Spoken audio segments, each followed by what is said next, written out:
দেশে বছরে গমের চাহিদা ৮০ থেকে ৮৫ লাখ মেট্রিক টন, উৎপাদন হয় ১০ থেকে ১২ লাখ টন। ঘাটতি পূরণে নির্ভর করতে হয় আমদানিতে। গম আমদানিতে যুক্তরাষ্ট্রের দিকে ঝুঁকেছে সরকার।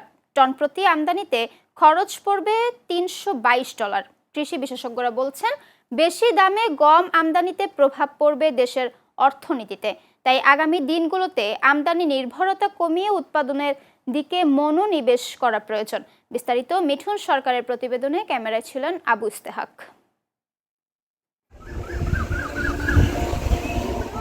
সম্প্রতি 2,70,000 টন গম আমদানির অনুমোদন দিয়েছে সরকার। এর মধ্যে যুক্তরাষ্ট্র থেকে 2,20,000 টন এবং বাকিটা আনা হবে সিঙ্গাপুর থেকে।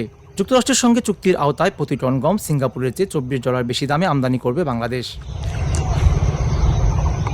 বিশেষজ্ঞরা বলছেন, সম্প্রতি যুক্তরাষ্ট্রের একটি আদালত মার্কিন প্রেসিডেন্ট ডোনাল্ড ট্রাম্পের সর্বশেষ অস্থায়ী 10% শুল্ক কৌশলকে অযৌক্তিক বলেছেন। এক্ষেত্রে সরকারের উচিত গম আমদানিতে নতুন করে দেশটির সঙ্গে দর কষাকষি করা। মার্কিন যুক্তরাষ্ট্রের একটি আদালত অলরেডি যেহেতু তাদের শুল্ক নীতিকে একটা অযৌক্তিক হিসেবে ঘোষণা করেছে, সেক্ষেত্রে আমরা যেহেতু গম ক্রয় করছি মার্কিন যুক্তরাষ্ট্র থেকে, তো সেক্ষেত্রে আমাদের উচিত হবে দেশের স্বার্থে, দেশের জনগণের স্বার্থে এখন যেহেতু অলরেডি আদালত থেকে ঘোষণা করেছে যে একটি অযৌক্তিক শুল্ক নীতিটা, সেক্ষেত্রে আমাদের দামের বিষয়টা এখন দর কষাকষি করে যতটা কম করা উচিত বলে আমার মনে হয়।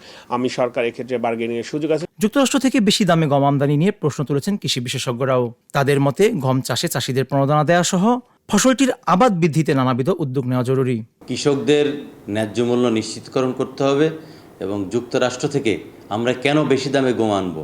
আমরা নিজেরাই গম উৎপাদনে কৃষকদের সক্ষমতা তৈরি করতে হবে। সরকার যদি প্রয়োজনীয় পরামর্শ এবং কৃষি উপকরণ ও প্রণোদনা কৃষক ও মাঠ পর্যায়ে সরবরাহ করতে পারে, সেক্ষেত্রে দেশেই কিন্তু আমরা যথেষ্ট পরিমাণে গম উৎপাদন করতে পারবো। সেক্ষেত্রে তখন আমাদের আমদানিমুখী আর হতে হবে না গমের জন্য।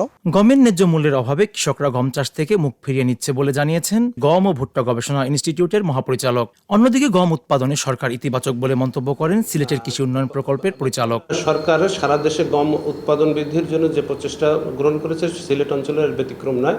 সিলেট অঞ্চল গম চাষের জন্য প্রতিকূল বা যথার্থ অনুকূল আবহাওয়া না থাকার পরেও বর্তমানে আধুনিক যে সমস্ত তাপমাত্রা সহনশীল জাত এবং কৃষকের আগ্রহের কারণে সিলেট অঞ্চলে গম চাষাবাদ উত্তরোত্তর বৃদ্ধি পাচ্ছে।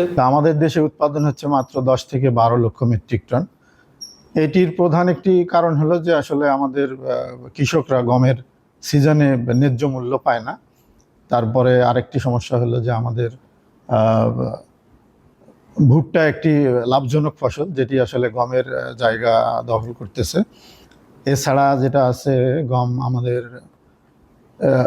কর্তনের সময় একটু বৈরী আবহাওয়ার মুখে পড়ে। যুক্তরাষ্ট্রের সাথে চুক্তি অনুযায়ী বাংলাদেশ 5 বছর ধরে প্রতি বছর সর্বোচ্চ 7 লাখ টন মার্কিন গম আমদানি করতে পারবে।